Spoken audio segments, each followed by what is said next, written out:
All right, guys, so we got this 8-pointer here. We're actually going to be doing a skull mount today.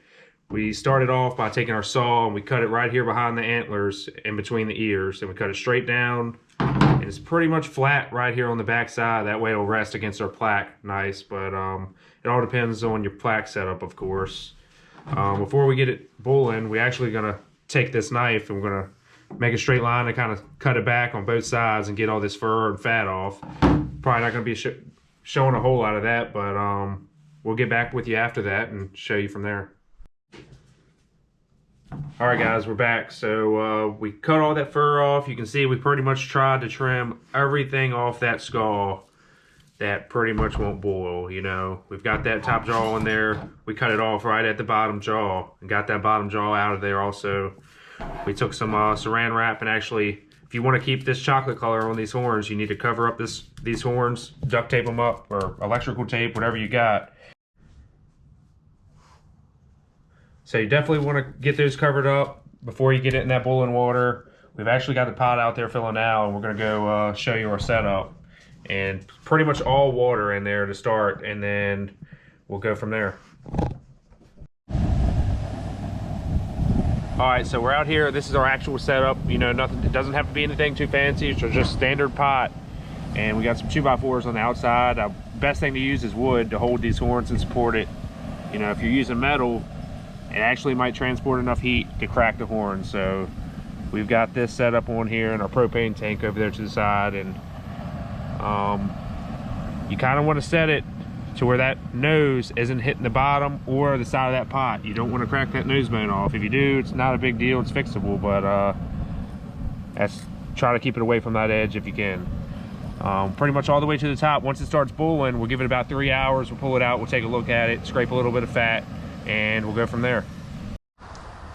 All right, we got a pretty good boil going right here.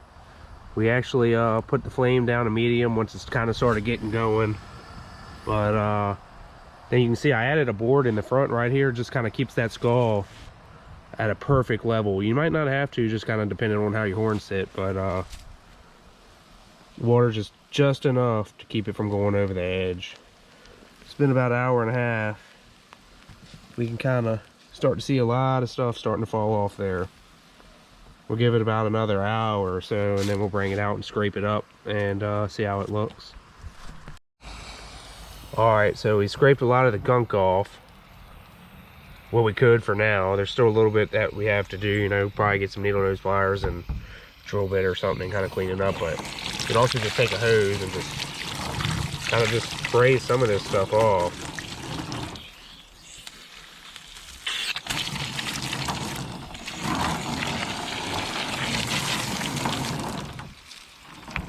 You'll see it kind of just start to clean up.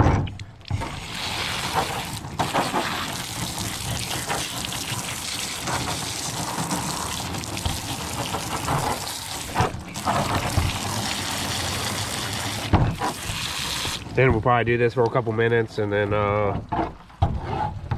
up probably getting a couple needle nose pliers or a screwdriver or something and digging some of this stuff out.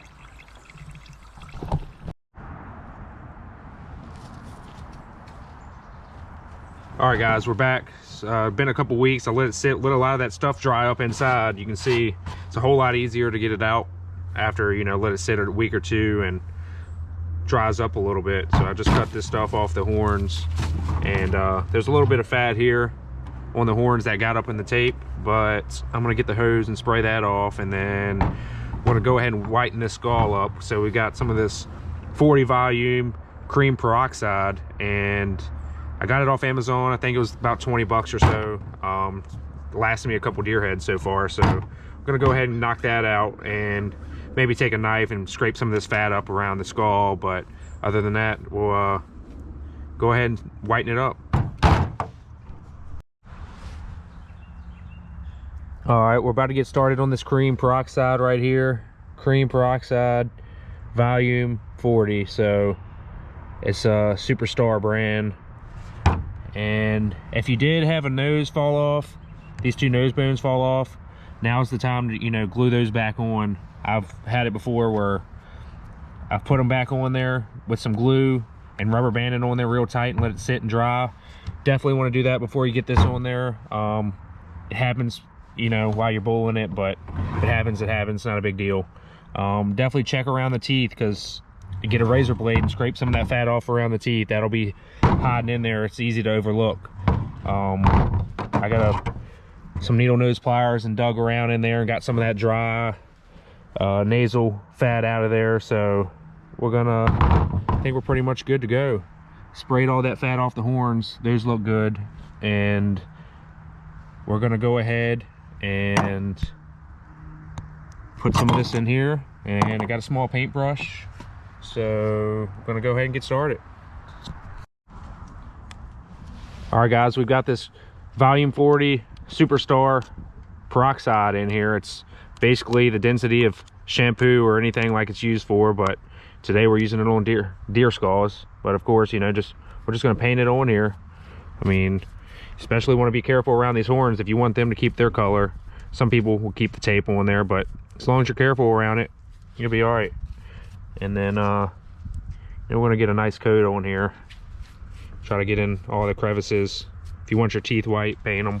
If not, you can go around them. But best thing to do is just coat it down.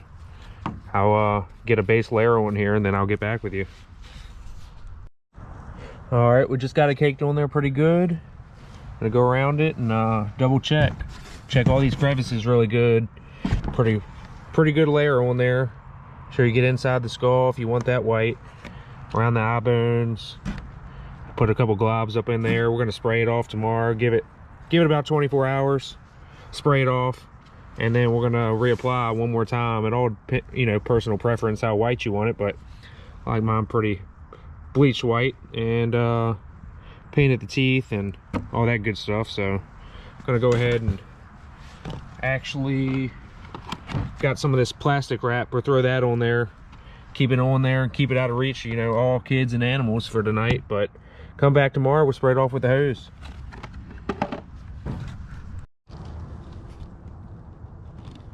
All right, so it's been 24 hours since we got everything wrapped up and painted on there for the first time.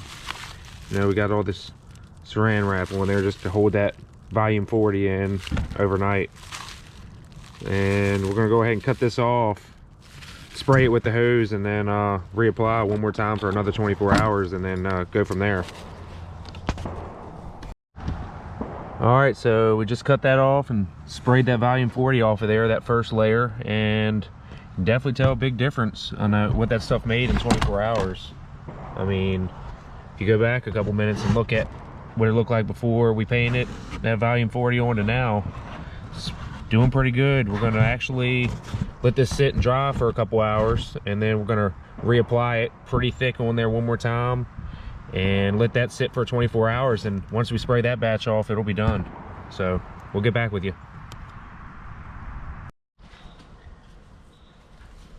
All right, guys, we got our final product almost here. We just cut that second layer of wrap off of there. It's been 24 hours since that second coat. You can see it's starting to whiten up pretty good. We're gonna get that hose, spray this off, and then that'll be our final product. All right, guys, so we're looking at our final product here. Turned out pretty good. We just sprayed it off with the hose, and you can tell it's definitely ready to go on the plaque. Got the back all cleaned up.